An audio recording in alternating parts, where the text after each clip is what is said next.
My name is Kathleen Mathais. I'm half French and half Indian. I lived in San Diego, California for most of my life. I'll be 60 years old in April. I came to Fayetteville with a young man that I thought was going to take care of me for the rest of his life, and it didn't work out. So my situation had to do with a young man doing drugs and drinking.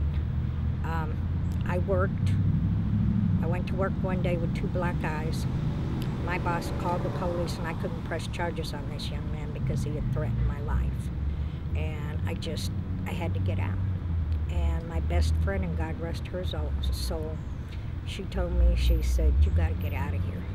She gave me $500, put me on a bus, and sent me up here. I'm the lady that sits, quote unquote, and tells people to smile and be blessed.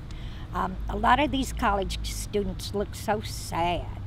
And it's like I've told them, if you don't like what you're doing, take a different course. I had one tell me he liked drawing. He said he wasn't doing good in one of his classes. I said, drop the class and get into drawing. He's gotten into drawing, and he says he loves it. And the students are here are just beautiful. They really, really are. They help me out when they can help me out, and I do appreciate that. I spent 2.5 years on the streets here, and it wasn't easy. And I tell women, and all women, if you're homeless, if you have to be on the streets, don't be by yourself. Be with a friend or somebody else. There was a killing a couple of years ago, maybe 3-4 years ago.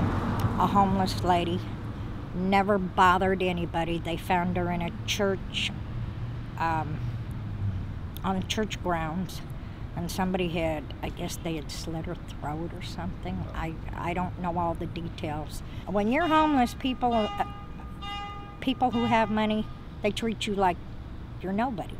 I mean, they act like you've got the plague, or that you're gonna beat them up, or they're totally different.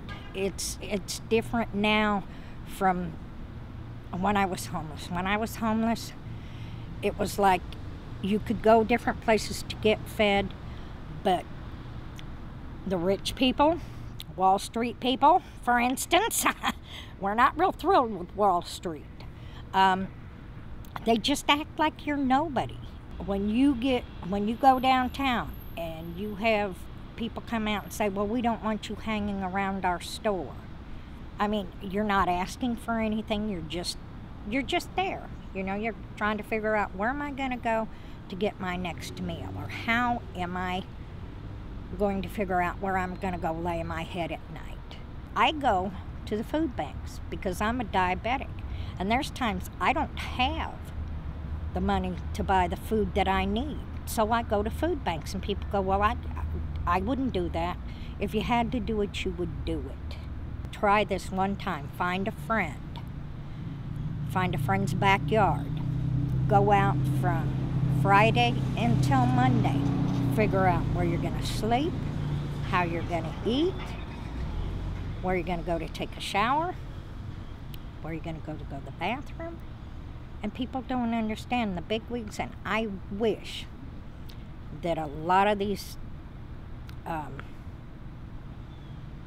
people that own businesses downtown would do that just one weekend and see how it feels for somebody that's not as privileged as that aren't born with a silver spoon in their mouths. They wanted me to see a doctor, and they wanted to put me on antidepressants. It's like, I don't need to be on antidepressants. Yeah, I was depressed because I didn't have a home. And I have no family. All my family is deceased.